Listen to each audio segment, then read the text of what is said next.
Hi everybody. I asked yesterday if everybody wanted to see my 60 Dodge pickup truck, and I got a pretty good response. So I've got my daughter Addie out here to Hi. film it, and we're going to show you my truck. Actually, this is technically my wife's truck because she laid claim to it as soon as I showed her pictures of it. So this is Peaches. Peaches is a 1960 Dodge D200, although the D200 badge is missing where it should be here. I think there's one on the other side. D200 is like F250, it means 3/4 ton. This is a 1960, which means it's one of the Power Giant series, which is sort of the forward look, or the equivalent to the forward look passenger cars. You could get these early on with the Flathead 6 or the Hemi. By 1960, they were putting the 318 wide block in here and the 361 big block, and then the bigger trucks could get all the way up to a 413 cubic inch V8, like the Beach Boys sang about. This is the 1960 230 cubic inch Flathead 6. Solid, reliable motor. My commute to work doesn't exceed 50 miles an hour. Most times people don't exceed 45, so driving this around locally is not going to be a problem. I'm planning to keep it this way because I like the simplicity of it. When I got this truck, the radiator was damaged. It had fallen into the fan while the engine was running, and it had kind of carved a big moon in the radiator fins, and it didn't hold water anymore. Plus, one of these brackets had broken off here, which had allowed it to fall into the fan. This is a replacement that I found on eBay after a long time of looking. I've had this truck about 2 years and really haven't gotten very far in it because I didn't have $500 to drop on a Record radiator or a reproduction. I have put a new fuel pump on it because the old mechanical fuel pump was no good, and there was kind of a jerry-rigged electric fuel pump that I didn't care for. It's got hydraulic brake, hydraulic clutch. I'm in the process of reinstalling the 3-speed column shift. Currently it's got a floor shifter in it. Show you inside the cab. You can see the body's not the most beautiful, but it doesn't matter because this is a work truck. It's got a bright blue color too. Yeah. This is the inside. You can see I've got the column shifter kind of up out of the way. This is the floor shifter, clutch and brake, emergency brake lever. Very bare bones, no radio, idiot lights for the generator, and the oil pressure does have a water temperature gauge, but the fuel gauge doesn't work, of course, because the original tank is gone, which is why it had the electric pump. The original tank was under the seat here, and I've got a Model T gas tank in the bed that is nearly hooked up. And the Model T I picked because it is actually a gas tank, unlike the diesel tractor tank someone had put in the bed before, and you can get a wooden fuel gauge to use in it.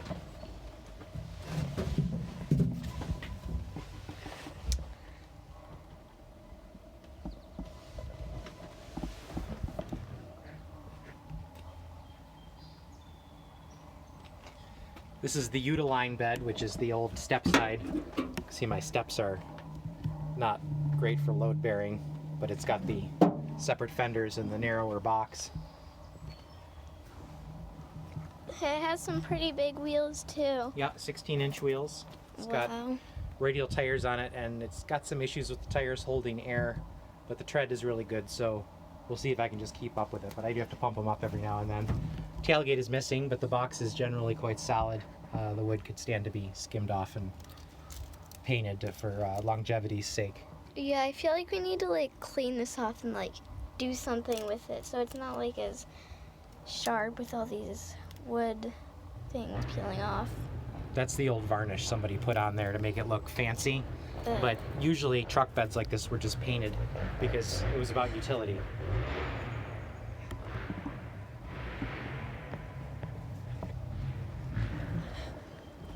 I think the wheels that are on this are actually F250 wheels. They're an 8-lug, same 8-lug pattern that Ford used for many years and Chevrolet used for many years.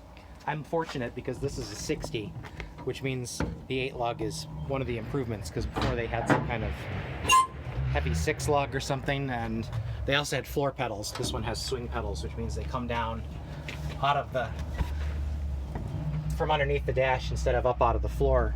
59, they still have the floor pedals.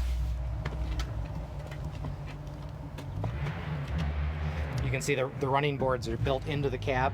They used this same cab up through the 1970s on their really heavy trucks. The window has a crack in it. It does, yeah. Yeah.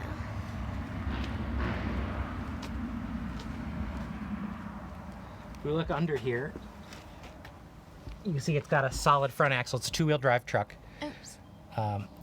Yep, there's the beam axle. Again, simplicity is the byword here. I really like that about it. It's got a Dana 60 in the back with 410 gears. The transmission is a Borg-Warner T85, so it's nice heavy-duty 3-speed.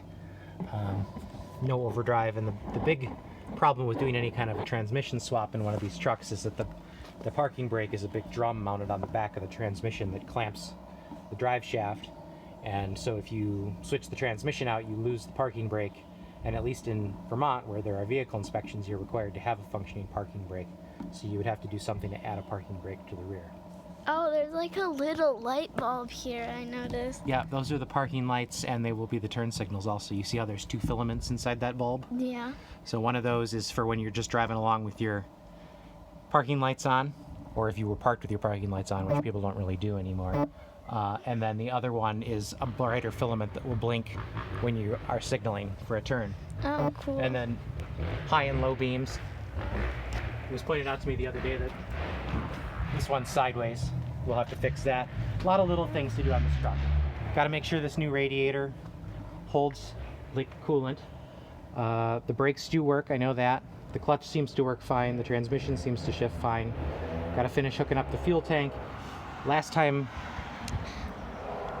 I tried to start it, it wouldn't fire, so I'm thinking that the points probably have corroded from sitting, so we'll file those and gap them and set the dwell, and then we will see if we can get it to drive around. If you didn't notice why he said sideways, is because this symbol on here, I'm not sure if you can see that, is up and down, and this one's horizontal, this one's vertical. Right. So it's sideways. And so the light wouldn't go in the right direction if you turn the lights on right now.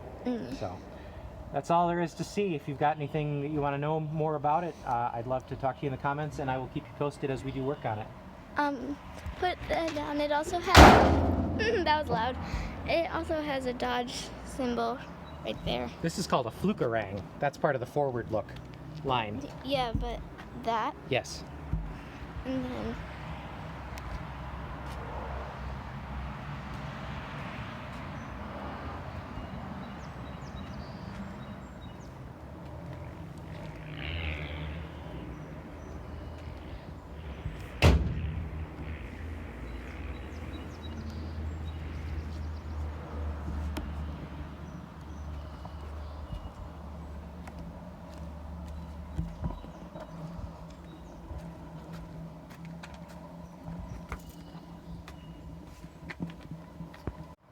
Addie tells me I have to do an ending, so here I am in the truck where I hope to spend a lot of time once it's going.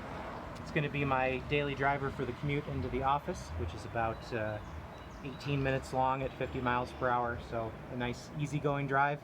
And then our runs up to the dump. So follow along as I get this back into condition. It's just the latest in a line of many 1960s daily drivers. I had a 61 Falcon, and I had a 64 Rambler American, and I had a 62 Falcon, and now I've got this. So wish me luck.